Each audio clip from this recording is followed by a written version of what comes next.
confirm all ECD teachers under P&P, permanent and pensionable. Why is it that 136 teachers under ECD program are yet to be confirmed under P&P? Number 3, Chair, on the issue of, and I'm happy you have discussed on that, on the issue of payment and the costs of constructing ECD, you indicated that the ECD average cost is 2.3. But looking at a number of ECD, and Chair, just let me give 4 because he has given 4 samples, like Etam ECD, Koibarak, Underit, and Salvation Army Kiptaruswa, all of them have used 2.2. When you look at renovation works at Kipsinende Primary School ECD, he has used 973,000 Kenya shillings. So my question, Governor, numbers don't lie, other things can lie. Looking at the average, it should be around 2 million. But why are you saying 2.3 million or the 300 ni kutuliza wazee? And we have a number of ECD centers in Nandi. Another one called Kisorongot Primary ECD. I know this one is in your area. What is the cost? And when you say 2.3, does it include, because Chair, I come from Nandi and I can bear witness, in fact, the Nandi, they are not called, it should be called ECD classrooms. Because ECD centers should have a different meaning. Because even when you look at CITB of Nandi County, ECD center should at least have, as we have said, washroom areas, you should have a pollution block, let me use that word, the feeding area, the resting area, including all the documentation, or not all the documentation, but even the resting. So, Chair, on that issue of 2.3 cost, it is very unfair. Chair, number 4, on recurrent expenditure, education and VTC bursary. In the financial year 2023-2024, because I have seen the governor has answered all his answers based on 2021 to 2023 financial year, he has indicated that he allocated 436 million Kenya shillings. But in this VTC and bursary and education, the governor has not given us breakdown of the beneficiaries of bursary. In which schools, who got it and how much, Madam Chair, because it will be very important, because giving these numbers without properly, Chair, giving the breakdown, it will be very easy, Chair, to mislead the committee. And my 5th and final question, Chair, is on the payment, of the teachers. The governor in his submission says there are 40 teachers who went to degree program. Then he gives salary to be 32,000. Then he goes ahead and says waits for SRC. So which answer should we take? Are these stipends or is it salary as per the regulation and passage of the documentation that will already have a chair? And therefore it comes to my question that, Governor, there is a place, how many ECDs are complete as at now? Not even ECD centers. Let me use ECD classrooms to be fair to you, because there are no ECD centers in Nandi. Because for the last 12 years, there is an ECD classroom, and I have the picture, called Kapkiringon ECD, which has never been touched up to today. I'm just giving an example, because I've gone to a number of places where ECD are yet to be concerned. So, Chair, don't even talk about how feeding will happen, because there is no even ECD classroom first. Because, and I agree that school feeding program should happen, because it is the least thing we could do. How can a child survive from morning to even midday, and all of us are parents without even having something? Even these senators at around 11, when you go, there is a break of a cup of tea, including governor himself. So, Chair, and I'm disappointed because the governor has given misleading answers. You have asked a very simple question. Have you done any costing of school feeding for our children in ECD in Nandi? He cannot even give you the number of ECD centers or classrooms that are there. And then he has said something interesting, that they are planning to roll out the feeding using the milk or a program. That project of Nandi Creameries is stalled.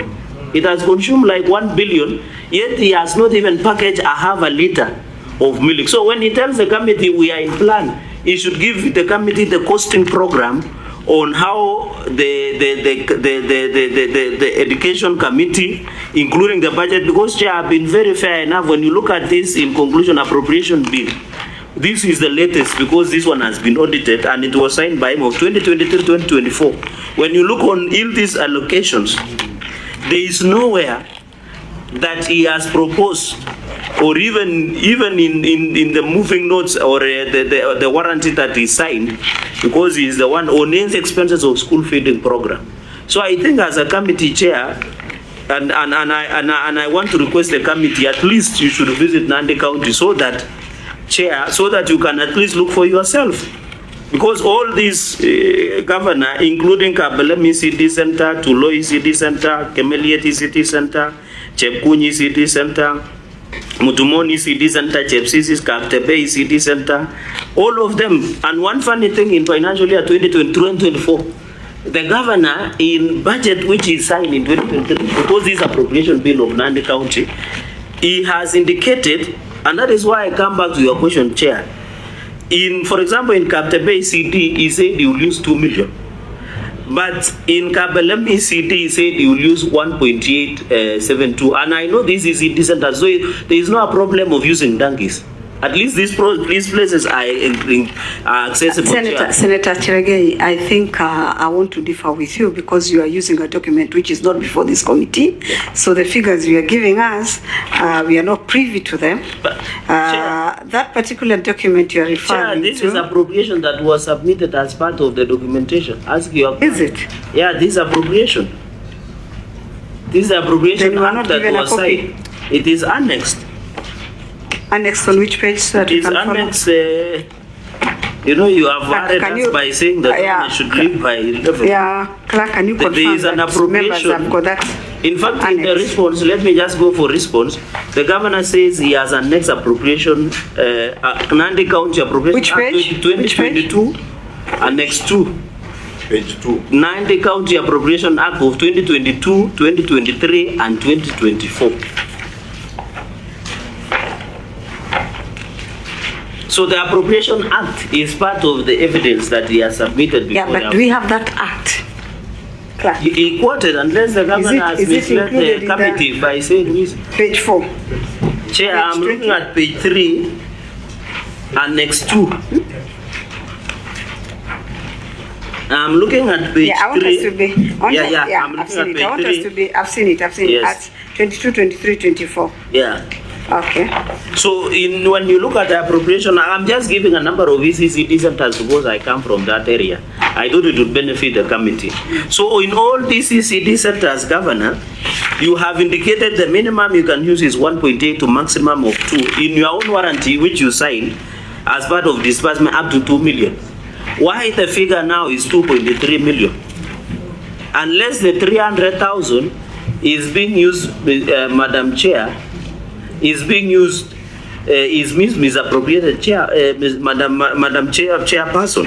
So, Governor, in all this program, and I can refer you to your warranty D4418 on educational and vocational training, which you did sign at the beginning of your warranty, that was passed as part of it was signed on 4th July, day of July 2023 by Stephen Sang, R4418, Education and Vocational Training and Development, including bursaries and scholarship fund, Chair.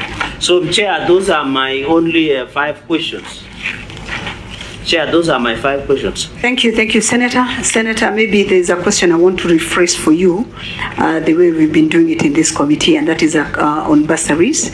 We are all aware that the bursaries have been stopped. So what we've been asking as a committee is what the governor gave us bursaries in the year 2023-2024. Your Excellency, if I can have your ear, I think you know it very well that bursaries is not a function devolved. And the question which was going to come on bursaries is, why are you using money on bursaries while ignoring your function of ECDE, whereas you have the capacity as a governor or the Council of Governors to push for money to follow that function of bursaries, because the monies actually you indicating that you are using on bursaries, to us it's not a devolved function, so you are using other funds. And that is actually the question which should have followed, and that's why I requested I rephrase his question on bursaries, because even if you give us a list of who you've given bursaries, for us as it is for now, I think it will not help us much, because bursaries are not supposed to be a function of the county government. What you should be fighting for is the national government to release the funds to follow the function. So yeah, you can go ahead and answer. And again, maybe to reassure the senator that we will very soon visit Nandi County.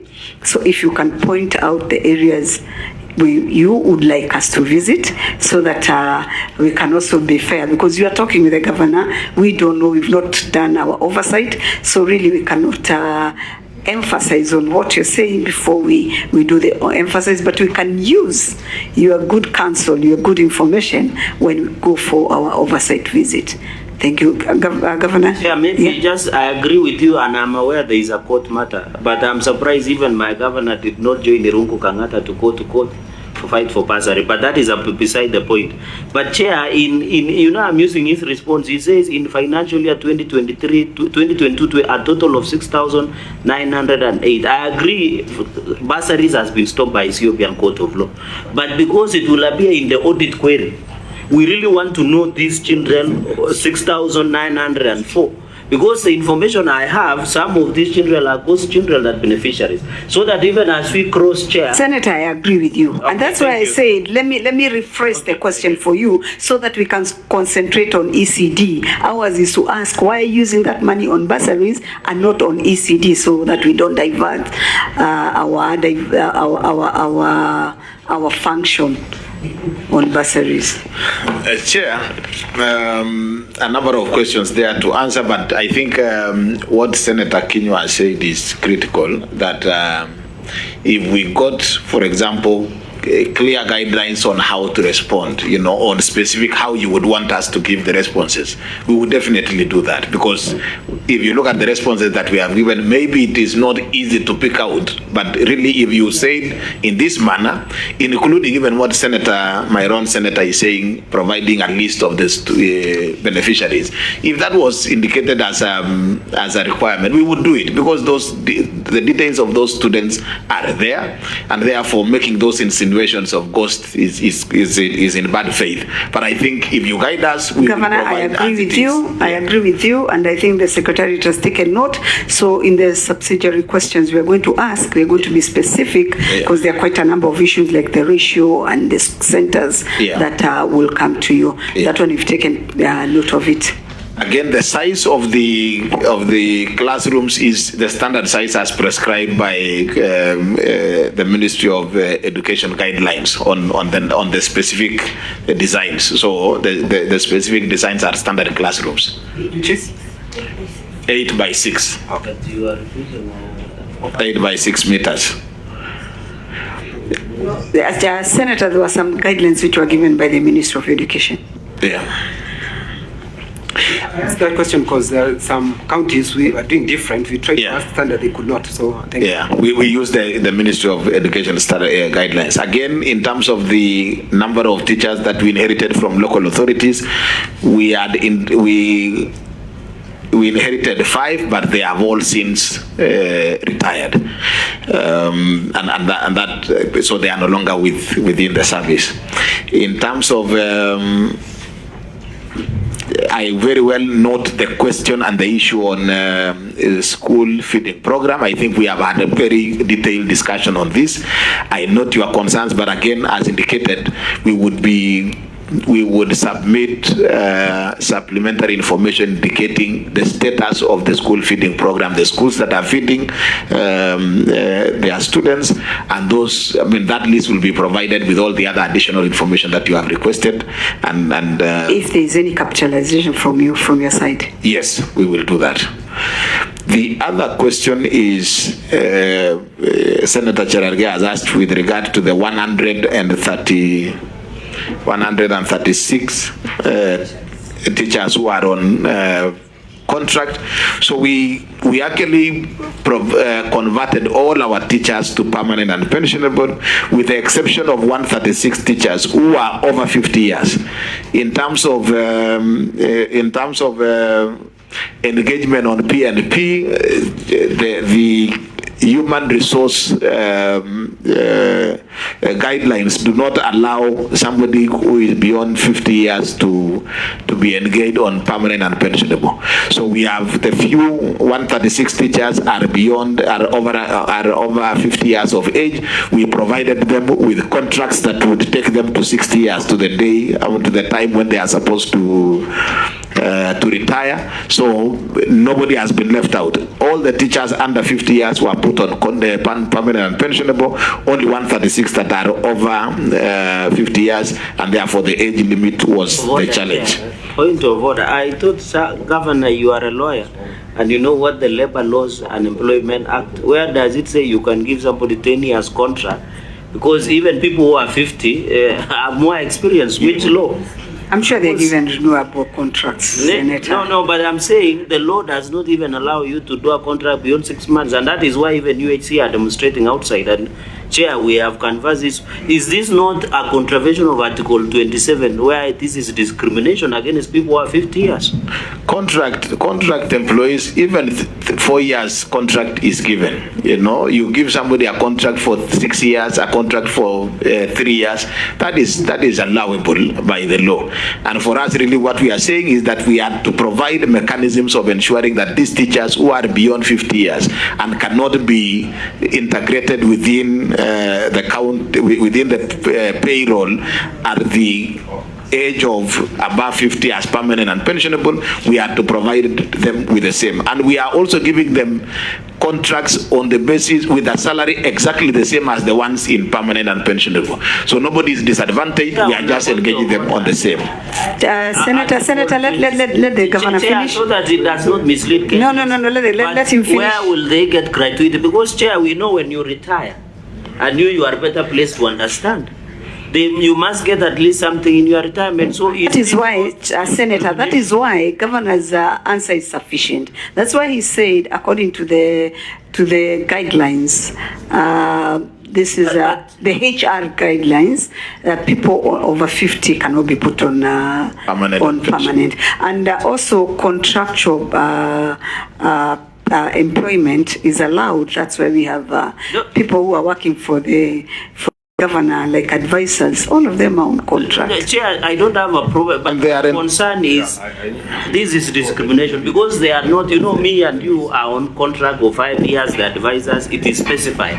But under the ECD Act, which we did pass, it is very clear, even when you ask him or service through Teacher Service Commission on ECD, it cannot be under Article 27 that you are discriminating somebody based on age. And after this, somebody might sue Nandi County. But Senator, this actually, I think the question came from inherited teachers, those who are in the county governments. I think that is very clear. But it is not teachers that they have employed that they can sue them. These are the teachers they inherited from the defunct county councils, if I'm not wrong.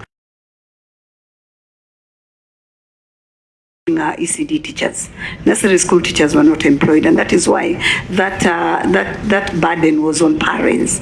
And I think that's why this thing was actually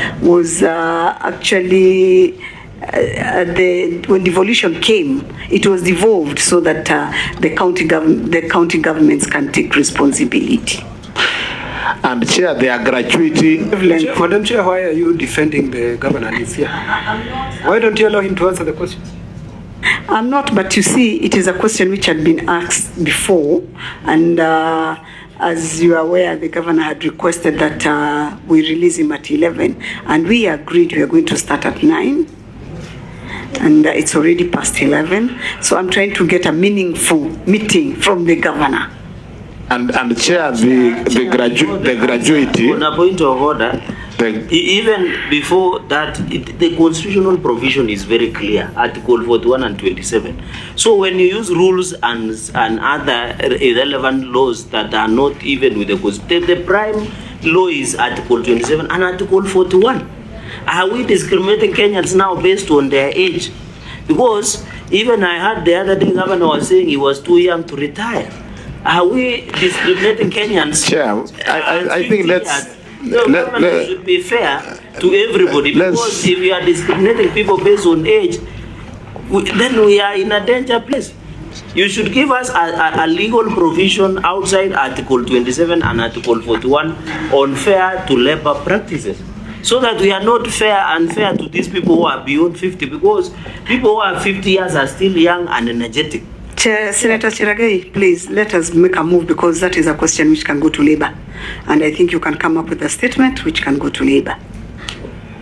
But I thought the answer based on also employees and the issues. Yes, ECD.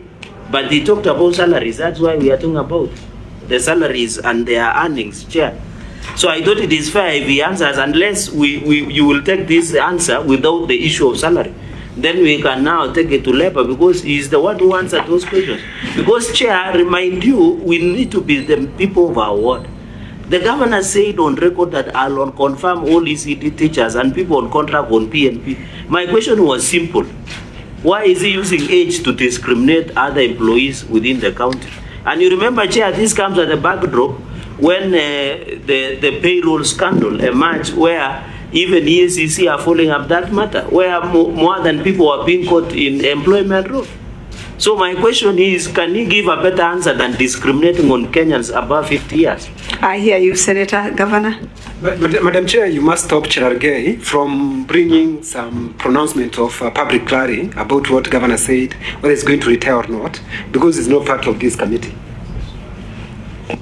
Senators, I urge you please to let us move. Let us make a move. Senator Cherargei, please, can we make a move? Can we make a move? And if you have a supplementary question on it, please let us note it. Let us note it, and then we move on. It's already 11, and he had requested that. Guidance, maybe so that the governor wants to go to the State House meeting. I needed your guidance. Is it now that looking at the time, and you said you release him at 11? What will happen with the issue of VTC, so that I'm well guided? Do we defer to a later date, or what will happen? So that as he answers, we can close it there. Senator, as he answers, just give me 1 minute, I consult. Okay.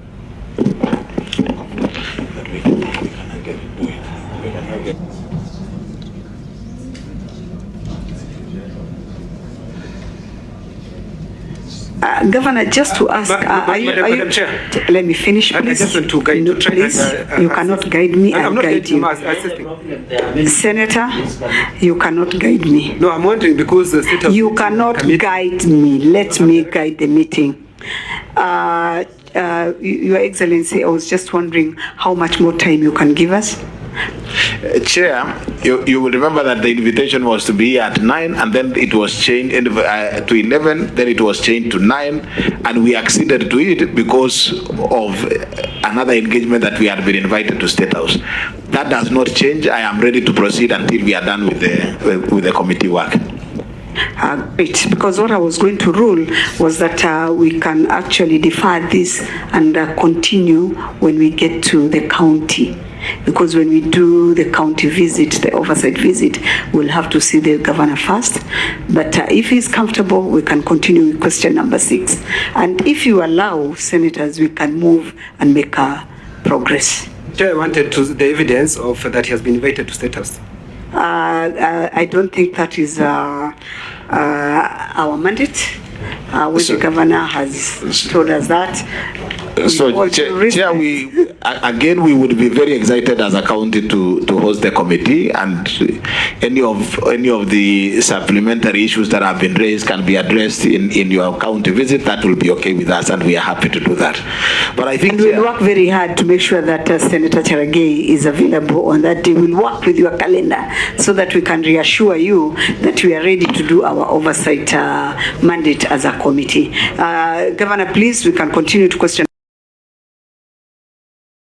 but I think I was just concluding that particular response on the 136. I think it is important to just have the record straight that, Chair, we have converted everybody that could be converted by law into permanent and pensionable.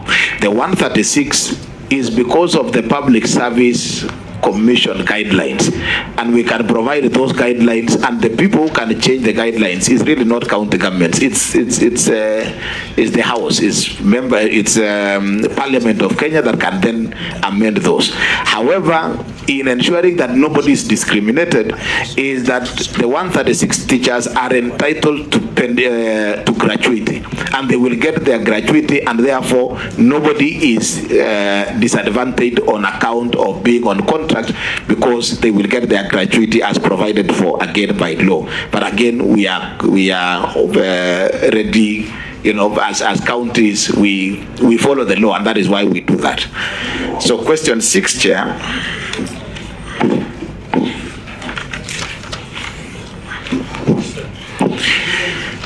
The existing budgets and resources available to enhance a stable and sustained financing for TVET and skills development in Nandi County, and the measures put in place to ensure that traditionally disadvantaged groups have equal opportunity to access TVET institutions. And the response, Chair. Senators. The Nandi County boasts of a network of 20 public vocational training centers strategically distributed across the county. These institutions currently have a total enrollment of 2,400 trainees, comprising 1,404 males, and which is 58%, and 996 females. Among the total enrollment, 48 trainees, 2% are persons with disability, PWDs. Regarding the financing of vocational training centers within the county, the allocated budget has progressively increased over the years. In the financial year 22-23, the county allocated 22.7 million, followed by Kenya shillings 27.5 million in financial year 23-24, and Kenya shillings 39.8 million in financial year 24-25 for vocational development. Additionally, the county has committed Kenya shillings 25 million annually in capitation grants for financial year 23-24 and financial year 24-25. These grants are specifically designated for infrastructure development, procurement of training tools, and acquisition of essential equipment. To support financially disadvantaged students, the county bursary of Kenya shillings 30 million in bursary sponsorship during the financial year 23-24, benefiting 2,400 needy trainees across the region. The vocational training centers in Nandi offer diverse skills, range of skills tailored to meet industry demands. These include hairdressing, tailoring. Governor, let me guide you there. Just put it as it is. Measures, sorry? Yeah, we leave it as it is. Yeah. Measures implemented to ensure equitable access for disadvantaged groups. One, strengthening access to vocational skills training through the establishment of fully equipping 20 VTCs strategically distributed across the county. Additionally, the county is currently constructing 7 new VTCs to further enhance accessibility. Conducting extensive community sensitization initiatives during public participation forums and religious gatherings to raise awareness on available vocational training opportunities. And C, implementing targeted sponsorship programs where county bursaries are specifically allocated to disadvantaged groups to promote inclusive access to education and skills development.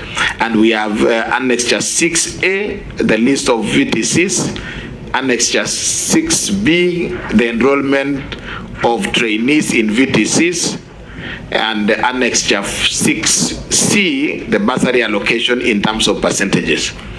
Number 7, Chair, the best practice or lessons learned and the challenges faced in the implementation of ECDE and education and county vocational education and training centers, the best practices for the implementation of ECDE and in Nandi County. 1, comprehensive training and teaching and training methodologies. The adoption of an holistic approach to teaching and training that fosters well-rounded child development is key, including physical, cognitive, emotive, and spiritual growth. Creating of supportive learning environment, investment in the construction of ECD classrooms, procurement of age-appropriate furniture, and provision of curriculum compliant teaching and learning materials to ensure optimal educational setting. And C, enhance employment condition for our teachers, implementation of the measures aimed at improving the recruitment, retention, and working conditions of ECD educators to promote high-quality teaching standards. And D, strategic partnership with Kenya Literature Bureau in strengthening collaboration with the KLB to facilitate the provision of high-quality instructional and learning materials that align with the national curriculum. And finally, consistent employment of qualified ECD teachers, ensuring that there is regular recruitment and placement of professionally trained and certified ECD teachers to maintain high standards of early childhood education. The challenges in the implementation of ECD in Nandi County is the resource. 1, the resource constraints.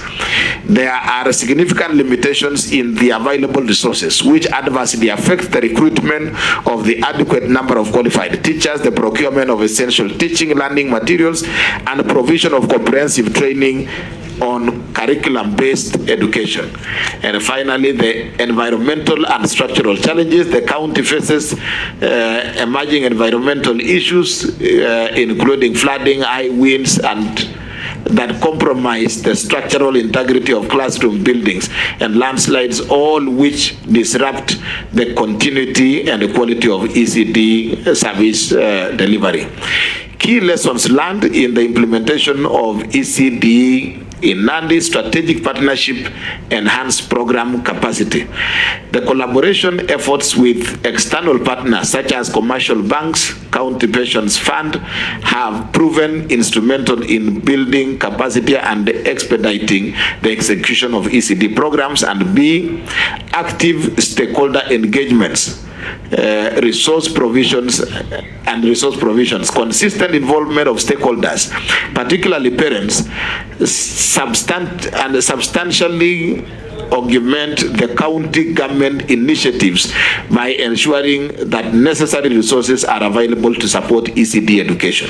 The best practices with regard to VTCs is 1, partnership for skills development. We have established strategic partnership with various sectors, including multinational industries, Eastern Produce Kenya, and many other in the hospitality industry. For example, the private investors of hotels such as Allen's Hotel and many others, and construction firms within the county. These alliances facilitate apprenticeships and on-job training and the donation of essential equipment, thereby enhancing skills development. And B, stakeholder collaborations for youth engagements, collaboration with religious organizations and local community leaders to raise awareness among the youth about the opportunities available in VTCs. This approach fosters community support. And C, inclusive and gender responsive measures. We are implementing an inclusive policies by reserving bursary sponsorships to disadvantaged groups. This ensures that we have equitable access to training programs and promote gender responsiveness within the initiatives. And D, promotion of income generating activities, encouraging VTCs to integrate income generation activities into their programs. Production workshops such as those offering tailoring and carpentry not only provide practical training, but also generate some revenue to sustain institutions. These best practices collectively contribute to the robust and inclusive development of VTCs, ensuring that VTCs remain responsive to the evolving needs in the community. The challenges in the implementation of VTCs program, societal stigma and cultural bias. Vocational training is often unfairly perceived as a pathway for those who may not have succeeded academically. There is therefore need to necessitating additional resources to counter such negative stereotypes. High student attrition rates. Many students discontinue their training due to insufficient financial support. Their economic challenges or combined with the tendency for some students to seek immediate, casual, and other forms of employment after acquiring only limited skills significantly undermines the program retention. Number C, gender stereotypes in course enrollment. Persistent gender biases limit participation in VTC programs. For example, beauty therapy is predominantly associated with the females, whereas building and construction is typically viewed as of male domains, thus restricting cross-gender participation in various fields. Inadequate resources for training, tools and equipment. The chronic shortage of necessary tools and equipment hampers the effective delivery of practical training, adversely affecting the overall quality of education provided by the centers. And E, limited geographical access to the training centers. Certain areas remain underserved as students from the communities face difficulties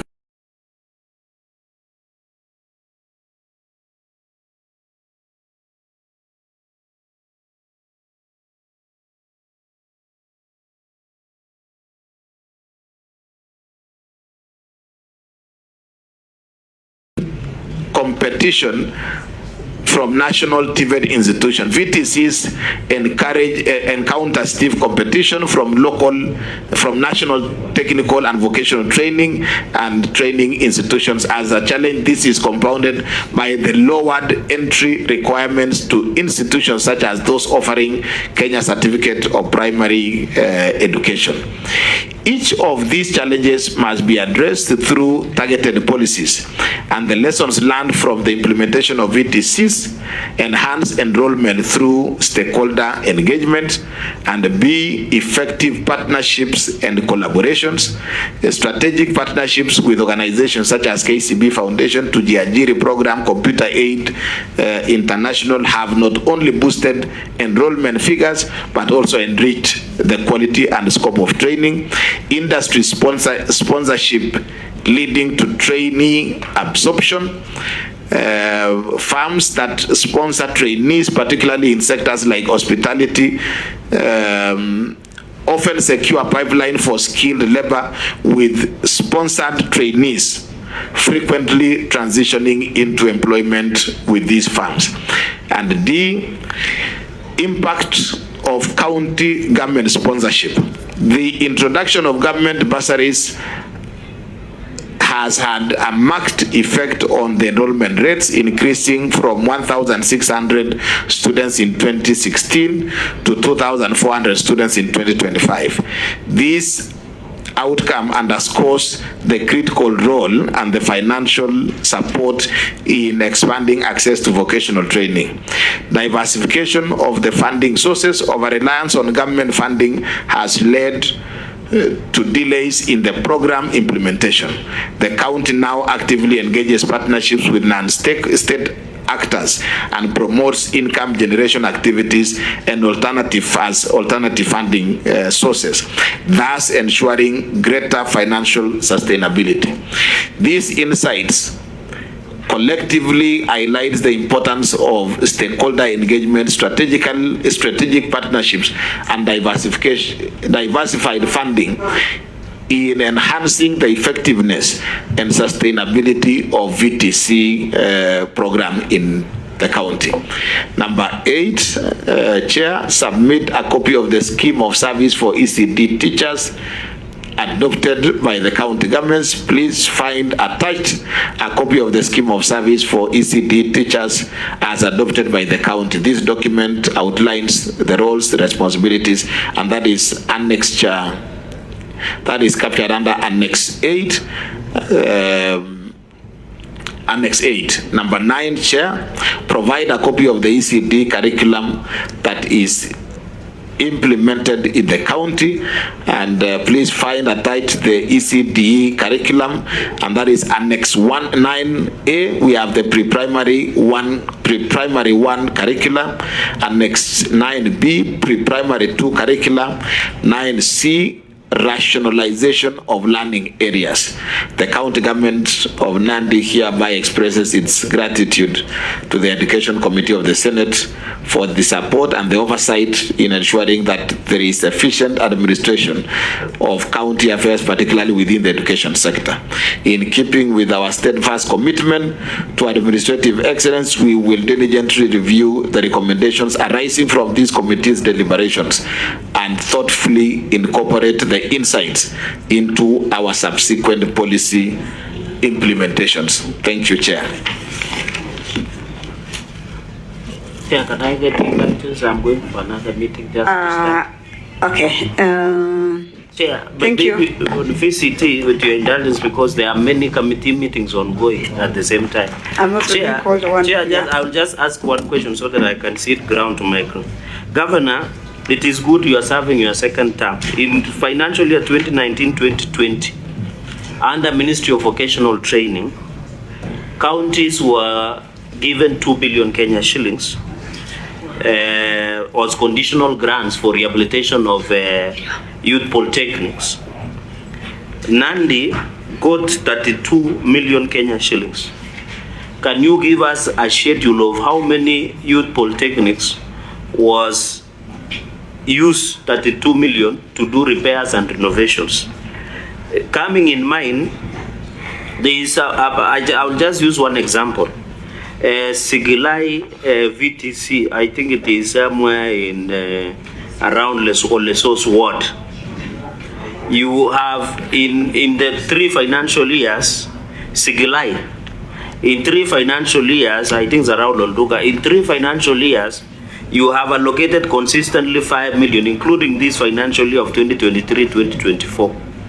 Yet, according to your people's investigation who went on the ground, through your chair, on 29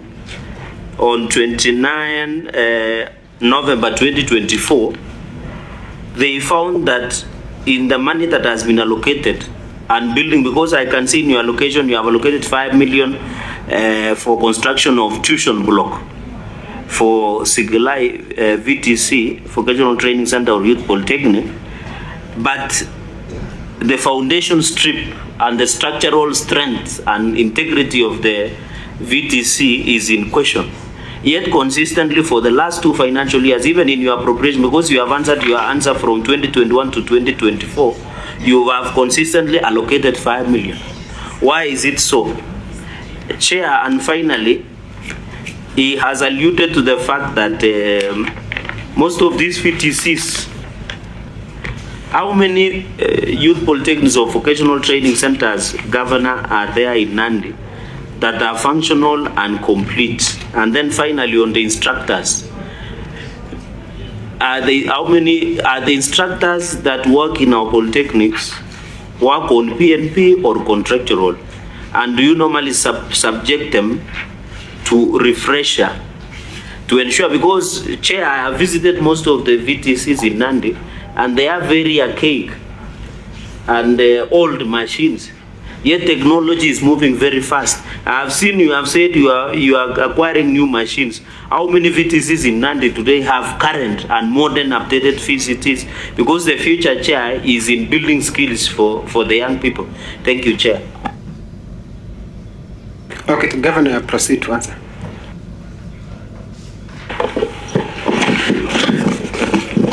As indicated, we have 20 VTCs in Nandi. part of the challenge that we have said is that there is challenge because of financial constraints. We are unable to provide all the required equipment and modernize all those equipments, but we provide them with regard as per the budget, the budgetary as the budget allows. So you may not say that we have modernized all the 20. We keep on improving and providing the necessary equipment as we get resources. So we would say that they are all operational. The equipment the process of modernizing those equipments is ongoing. If we needed to give a schedule of them, we can provide. But I think it is just in one VTC you could modernize for masonry. You still need to do for the other courses. So we want to say that courtesy of constraints of resources, we continuously push towards modernizing in our VTCs, and we will continue striving as we get the resources. Again, for the provide that schedule, because that is not an answer that we can give it right here.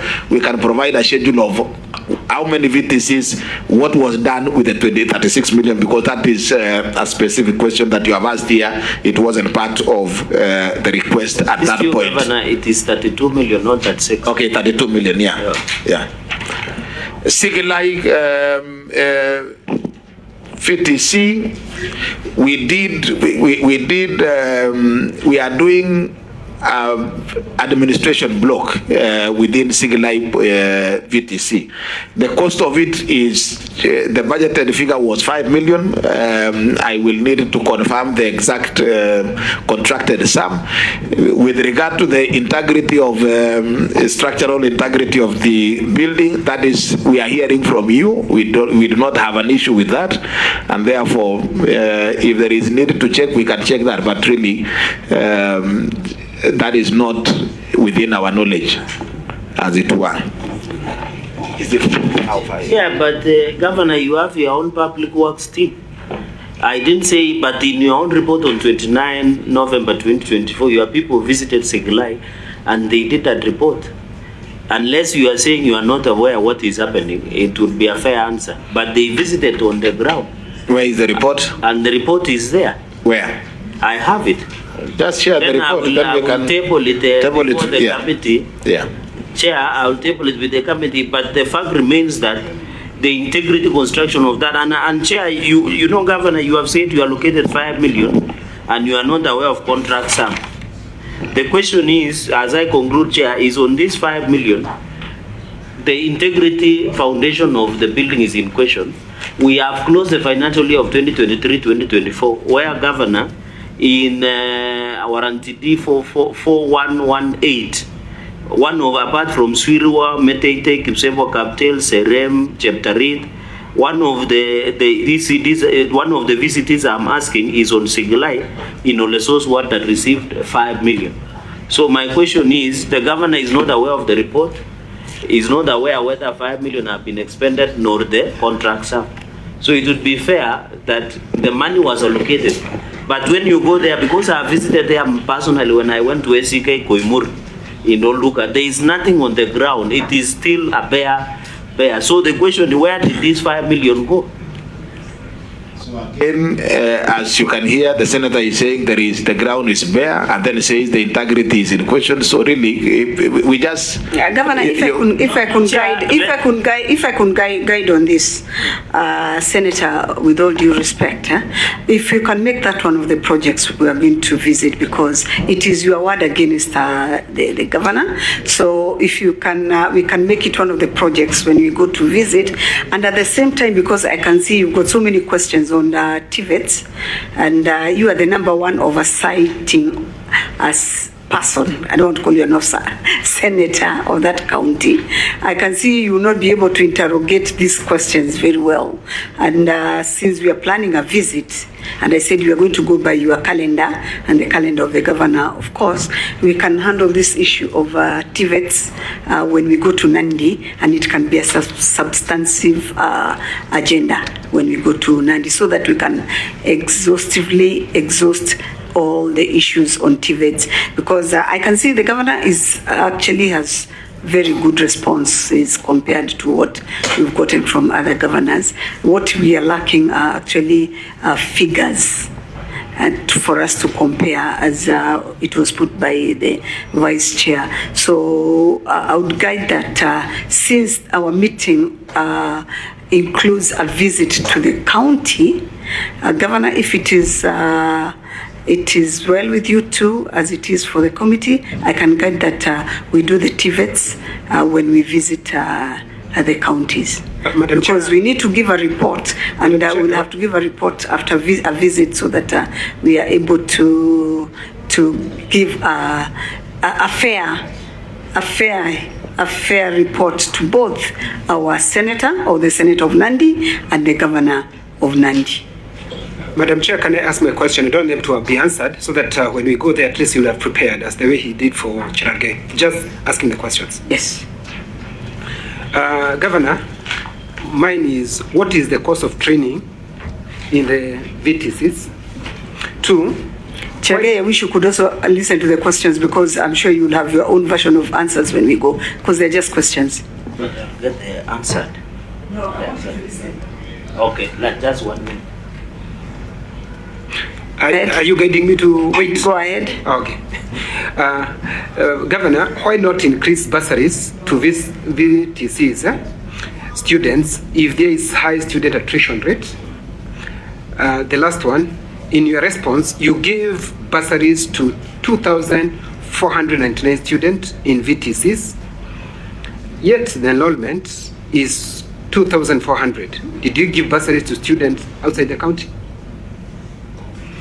Madam Chair, I don't have anything useful to add. Okay, Governor, also maybe what could be as a subsidiary question is, can you give us the percentages of transition of students from class 8 to TVETs and from 4 to university, so that it can guide us to know how many other kids you are leaving out, those who you've not been able to mob and put them somewhere, because that is why I think that's where the issue of TVETs comes in, so that we can be able to help your county in mopping up the students who have not been able to transit to the universities, and also how you are dealing with the stigma, as you have put it here very well, of TVETs being seen like an institutions which are taken by those who have not excelled well in examinations. I think that way we are going to be fair to you, so that with all the other subsidiary questions that we are going to have, our secretariat will forward, and then when we visit you, because we'll have a courtesy call, of course, and we'd expect you maybe to even accompany us to your best and your worst, because every county has got the best and the worst centers. So that we can at least come up with a fair report on Nandi County, which will be satisfactory to both you and the oversighting senator, as per se, and this committee, which is responsible for oversighting this particular function of